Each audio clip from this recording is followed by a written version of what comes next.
Hello po to everyone. So, magandang gabi sa inyong lahat. So, 12 a.m. na. Katatapos lang natin naglaba, guys. Gaya nga ng sabi ni Sir Paul kagabi na magla-live daw sila. Wala nang patumpik-tumpik pa, guys. Samahan nyo na ako manood.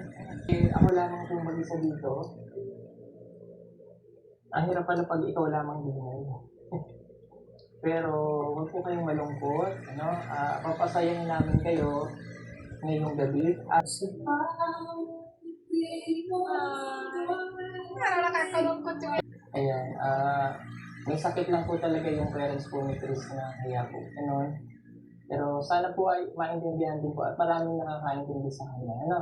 So ngayong gabi po, celebrate natin itong mag-isa. Kasamahan niyo po ako at kahit paano alam kong mahirap mag-isa rito nang wala yung lang, di ba? Ang dami-daming nagmamahal sa Chris Pao. Ayan. Thank you dito. Napakaganda ng pillow. Tingnan niyo naman. Ang ganda, ang laki. May mukha ako pa, oh. Ayan, oh. May mukha ako pa. Dahil pala tingnan yung garbel dito kanina kasi maingay. May tao. Sorry po. May tao sa atin ngayon. And syempre, pinagandaan natin itong suot ko. Chris Pao. Pinagandaan natin ito.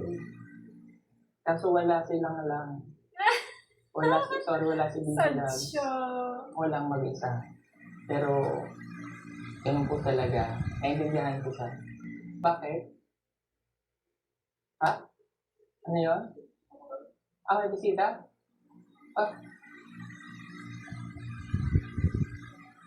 Hala!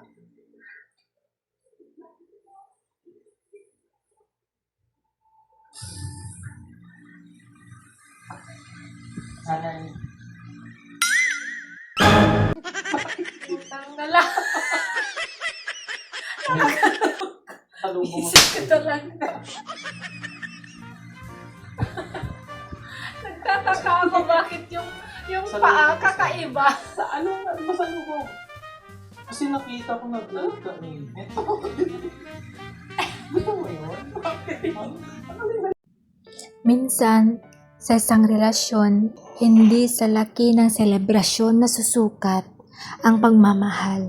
Hindi rin sa dami ng regalo o sa kung gaano kabongga ang plano.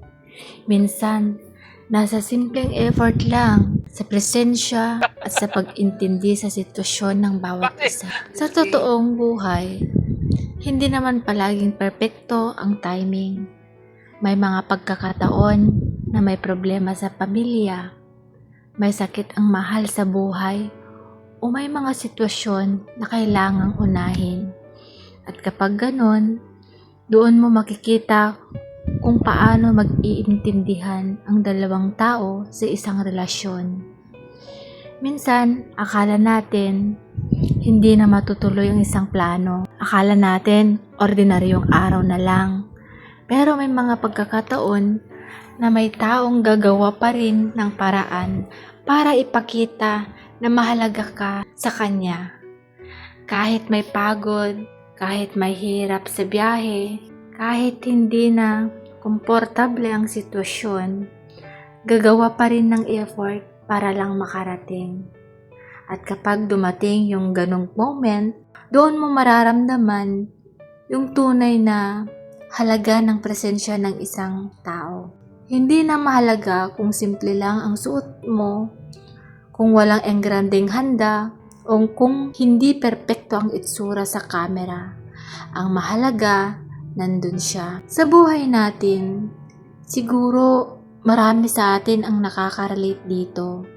Kasi lahat tayo dumadaan sa mga pagkakataon na gusto na lang nating maramdaman na mahalaga tayo sa buhay ng isang tao. Hindi kailangan ng malaking selebrasyon para sa maramdaman yon. Minsan, sapat na yung simpleng pagpunta, simpleng oras na binibigay, at simpleng effort na ginagawa para sa atin. At isa pang mahalagang bagay sa isang relasyon ay yung pag-unawa, yung kaya mong tanggapin ang sitwasyon ng isa't isa. Dahil hindi naman araw-araw puro saya lang. May mga pagkakataon na Kailangan ng presensya or pasensya. Kailangan ng pag-intindi at kailangan ng respeto sa pinagdadaanan ng bawat isa. Siguro, ito rin ang magandang paalala para sa lahat ng manonood. Kung may taong mahalaga sa buhay ninyo, huwag ninyong hintayin ang espesyal na araw bago magpakita ng effort. Minsan, yung simpleng presensya at simpleng pagpapahalaga ang pinakamalaking bagay na maibibigay mo sa isang tao. Dahil sa huli, ang mga alaala na tumatatak sa puso ay hindi yung mga planadong perfectong moment, kundi yung mga sandaling may taong piniling mag-effort para sa'yo kahit hindi madali ang sitwasyon.